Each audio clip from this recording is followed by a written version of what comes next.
এইভাবে আমি যে আরবি বাক্যটি লিখলাম, এভাবে আপনারা খুব সহজেই আরবি লিখতে পারেন।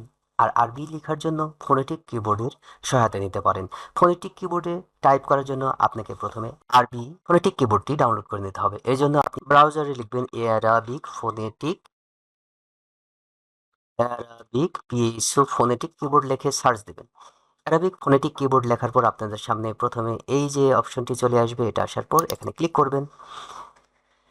লিঙ্কটিতে যাওয়ার পর আপনাদের সামনে নিচের দিকে আসবেন, নিচের দিকে আসবেন, নিচের দিকে আসার পর এই যে উইন্ডোজ আইকন যেখানে লেখা আসবে, ঠিক সেখানে ইনস্টলেশন লেখা আছে। এখানে আসার পর এই যে এই অংশটায় আপনারা ক্লিক করবেন। ক্লিক করলে আপনাদের সামনে একটি ওয়ান ড্রাইভ চলে আসবে। সেই ড্রাইভ থেকে অ্যারাবিক ফোনেটিক কিবোর্ডটি আপনাদেরকে ডাউনলোড করে নিতে হবে। অ্যারাবিক ফোনেটিক কিবোর্ড এখানে ডাউনলোডে আমি যদি ডাবল ক্লিক করি, ডাবল ক্লিক করলে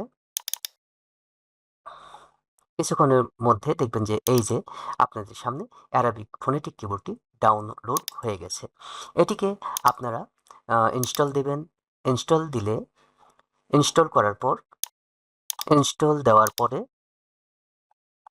আপনাদের সামনে এরকম চলে আসবে। যদি না আসে তাহলে সেক্ষেত্রে পিসিটি রিস্টার্ট দিয়ে নেবেন। এরপরে চলে যাবেন আপনাদের এমএস ওয়ার্ডে। ওয়ার্ড ওপেন করার পর এমএস ওয়ার্ড ওপেন করার পর আপনাদের মাউস ক্লিক করে অ্যারাবিক ফোনেটিক কিবোর্ডকে ওকে করতে পারেন, অথবা উইন্ডোজ এবং স্পেস বার চেপেও আপনারা কিবোর্ড পরিবর্তন করতে পারেন। উইন্ডোজ স্পেস বার চাপলে আপনাদের সামনে এরকম একটি বার চলে আসবে। আমি স্পেস বারে ক্লিক করলে এটা অ্যারাবিক সিলেকশন হয়ে যাবে। আবার যদি ক্লিক করি সেক্ষেত্রে আবার বাই ডিফল্ট ইংরেজি সিলেক্ট হয়ে যাবে। আমরা আরবির জন্য আমরা এখানে ক্লিক করব। নিচের অংশে যখন চলে যাবে আমরা উইন্ডোজ বাটনটি ছেড়ে দেব। ছেড়ে দিলে এখানকার ফন্ট সাইজ আমি 30 করে দিই, তাহলে লেখাগুলো এবং অ্যালাইনমেন্ট আমি মিডিল দিলাম।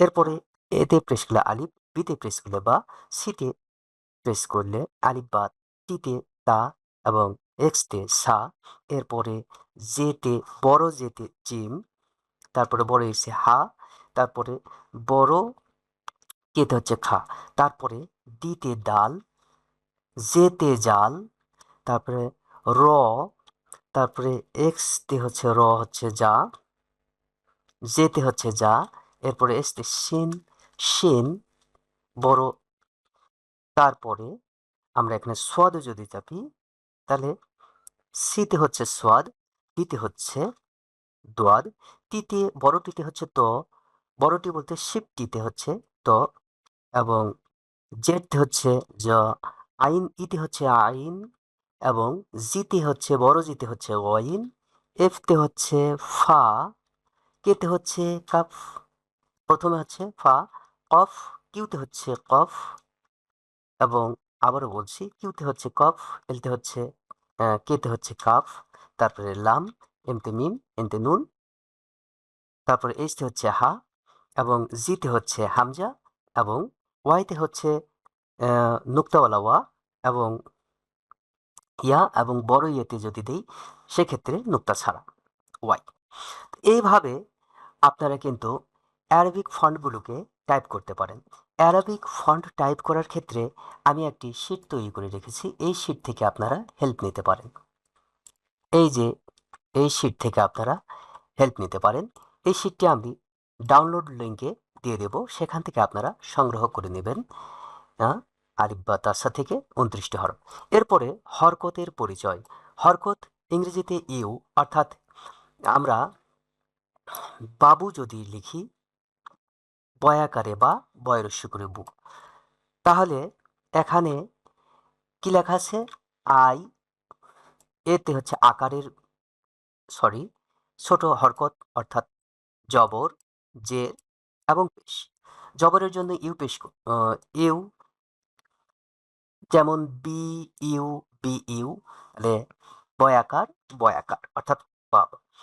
এবং বিবি যদি করতে হয় বি আই, বি আই, ঠিক সেরকম বয়রস্যু, বয়রস্যু বু, বু। আমি এটা টাইপ করে দেখাই। যেমন বয়াকার, বয়াকার, ঠিক আছে, এন্টার দিলাম। বয়ে রস্যইকার, বয়ে রস্য অর্থাৎ বয়ে, বিআই, বিআই, এরপরে নিচে দিই বিও বিও, ঠিক এটাই হচ্ছে। তা এরপরে আমরা জবর ঠিক যেভাবে লিখলাম, জের ঠিক সেভাবে লিখতে পারি। দুই জবর, দুই জের এবং দুই পেশ ব্যবহারের জন্য বি আকার, এখন আমি শিফট দিয়ে ইউ দেব, বিআই। আবার যদি বা দিই, বা দিলাম, দিয়ে আবারও দিলাম, ঠিক আছে। এরপরে বি আই, আবারও বি আই, এবার শিফট দিয়ে আই ব্যবহার করছি, অর্থাৎ বড় আই ব্যবহার করব। এরপরে বি বড় ও ব্যবহার করলাম, বি বড় ও। এগুলো খুব সহজে লিখতে পারবো, সিম্বল দিতে পারবো। তো আরবি ফোনেটিক টাইপিং,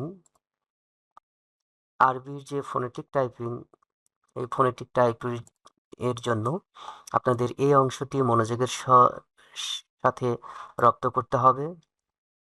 এই অংশটি মনোযোগের সাথে রপ্ত করতে হবে, তাহলে আপনারা জবর জের পেশ সহ খুব সুন্দরভাবে আরবি লিখতে পারবেন।